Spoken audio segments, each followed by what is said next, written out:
I just finished the first 3 parts of JoJo's Bizarre Adventure. And what do I think about it? Well, I went in thinking this. Alright, let's see what this whole JoJo thing is about. And I came out thinking this. A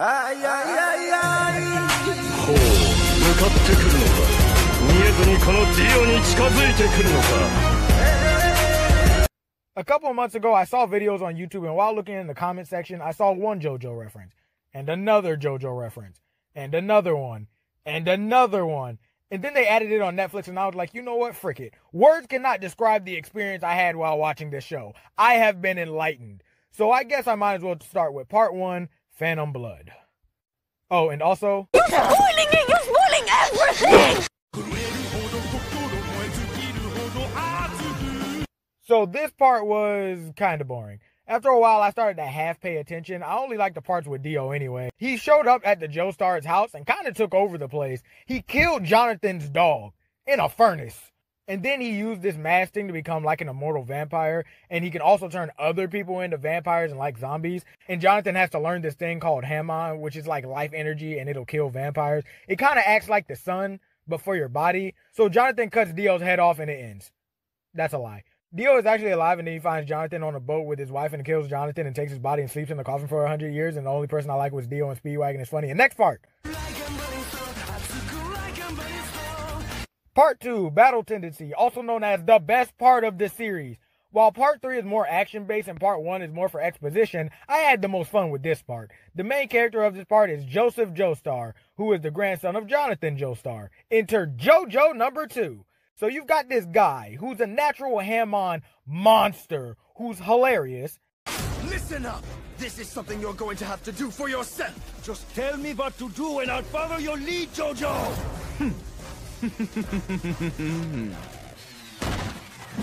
Run for your life! And he's stupid smart. I mean, like, some of the crap he comes up with is legendary. Like, he was fighting this guy who was, like, sucking in air and then shooting it back out into, like, a condensed stream that's powerful enough to, like, slice anything in half. So JoJo's backed up against the wall and he can't move, and this stream is about to clean cut him in half. Let's pause here. What would you do in this situation?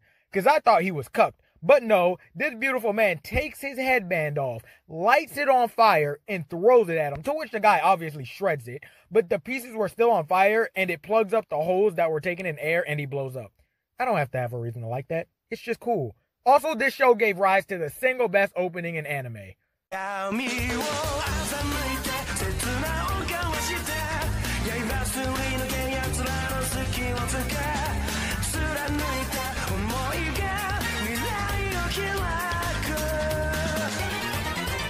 So basically the plot is that he has to fight these guys that made the mask that turned Dio into a vampire.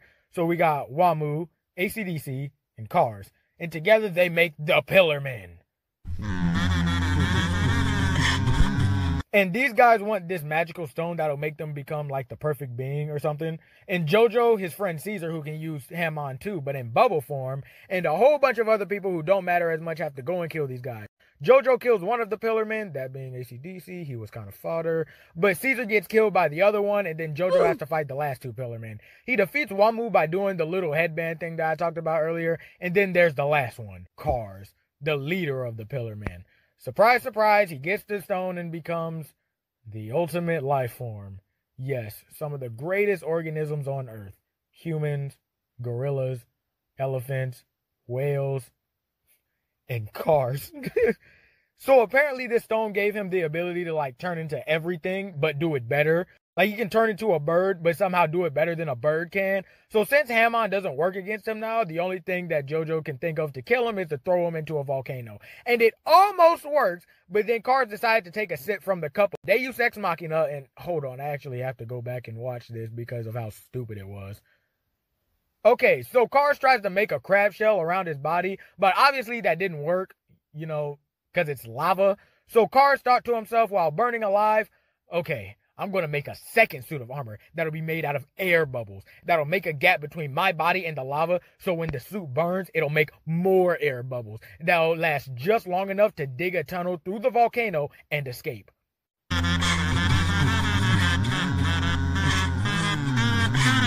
So the volcano erupts, right?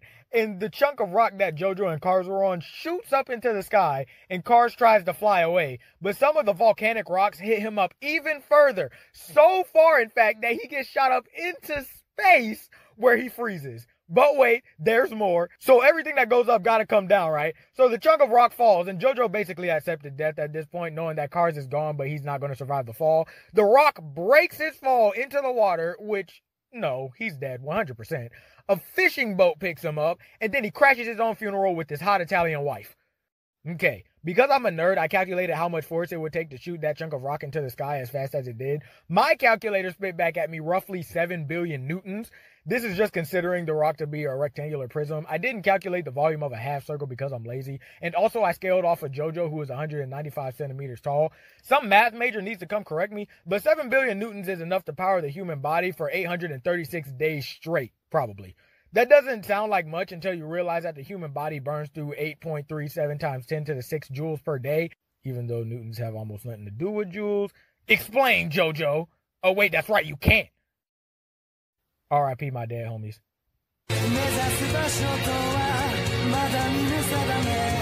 Why are stands just appearing now? Why are Jotaro and Dio flying? Why didn't Joseph get turned into a vampire? When Dio throws knives and stop time, why do they move but then stop right before they make contact with their target? Why didn't Dio freeze Jotaro or I-beam him? Why is Kakyoin presented with the ability to injure people through paint but never does it again? Why doesn't Polnareff ever take Chariot's armor off? She's never seen again. Why? We're on this beautiful earth. Where? On this beautiful did Dio find a freaking steamroller in 9 seconds?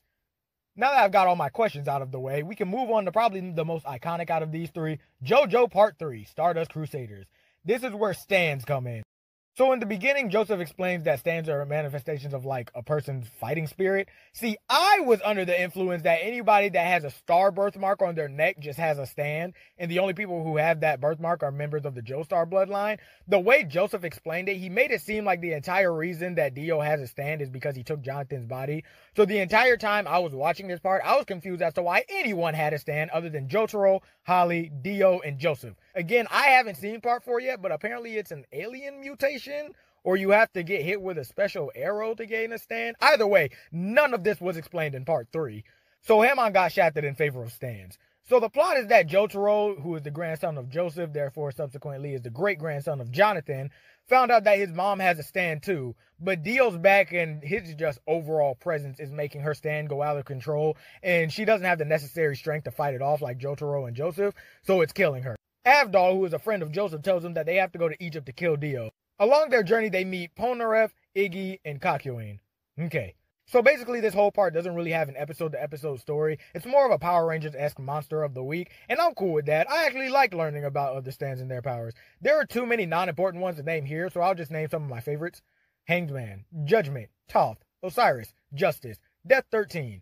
Okay, this one is my favorite because the user is a self-aware baby, and the stand invades your dreams, and anything that happens to you in there happens in the real world. Also, if he fails to kill you for some reason, you won't remember anything that happens, therefore you have no suspicion of the baby. To be honest, I have no idea how Death 13 even lost. So I guess I should talk about all the main characters now, right? This video is getting long, so let's do a lightning round. Jotaro, the grandson of Joseph Joestar. He's your normal straight-faced, disinterested, edgy, but with a soft spot anime cliche. His stand is Star Platinum, whose power is strength and extreme precision. Joseph, the older version of the protagonist from Part 2. He's a lot more responsible and focused than in Part 2, while still retaining some of his hot-headedness. His stand power is Hermit Purple, which when combined with like an object like a TV or camera, can display any piece of information that he wants to see. Kakyoin, or as I like to call him, Kakyoin. What? There's no way. No one could just deflect the Emerald Splash!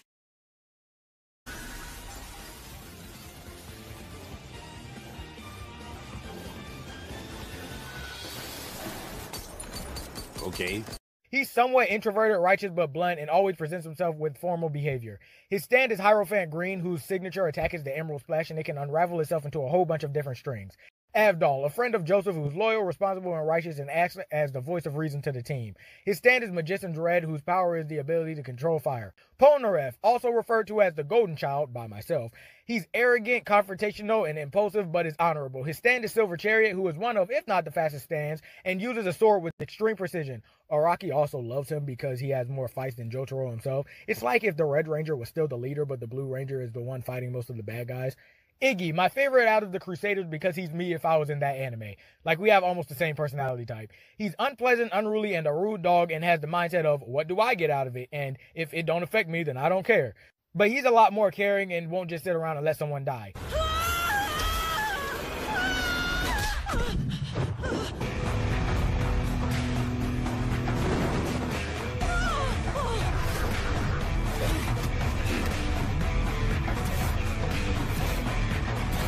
Good grief. I have a soft spot for kid dog lovers. Lucky for him. His stand is the Fool, which is made completely out of sand and therefore it can't really be damaged unless you damage Iggy himself. He has this like rough New York mob boss accent and is more of a person who does stuff for himself. I love him. I would hate him as a pet though. So by the time they even get to Dio, Avdol and Iggy are dead. Rest in peace. So then they have the big fight with Dio. And their first goal was to try and figure out what Dio's power is. So Kakyoin sets up this Hierophant green string trap, and every time Dio touches a string, he'll be bombarded with emerald splashes. He dies. Rest in peace. But before he dies, he shoots the clock tower with emerald splash. This is noticed by Joseph, and he figures out that Dio's power is to actually stop time, but for only around 5 seconds. And then he tries to tell Jotaro as soon as possible, but then...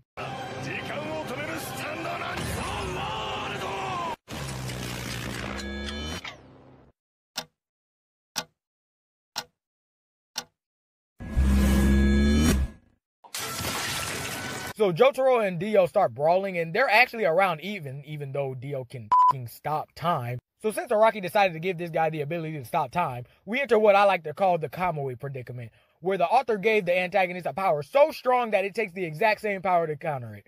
Since he decides to give JoJo the power to stop time as well, but only for around 2 seconds, shenanigans ensue, and Dio becomes a true vampire monster man, and now he can stop time for 9 seconds. So he cuts JoJo around a little bit and then intends to end the fight with this final dance of time that he goes on about. He stops time and jumps away, and Jotaro is laying there on the ground trying to figure out what he's going to do. Dio comes back with a steamroller and slams it onto JoJo. JoJo uses his 2 seconds to push the steamroller off of him while Dio tries to push it back down and it explodes. When I first saw this, I laughed so hard. I have so many questions.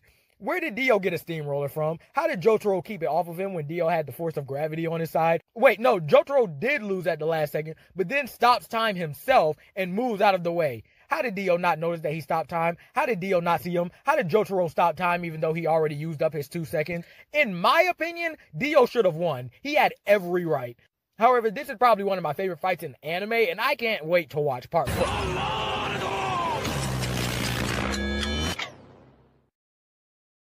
10分いずれは1分理解していたのか我がザワールドの能力を少しだけ褒めてやるゼロ Wait, what?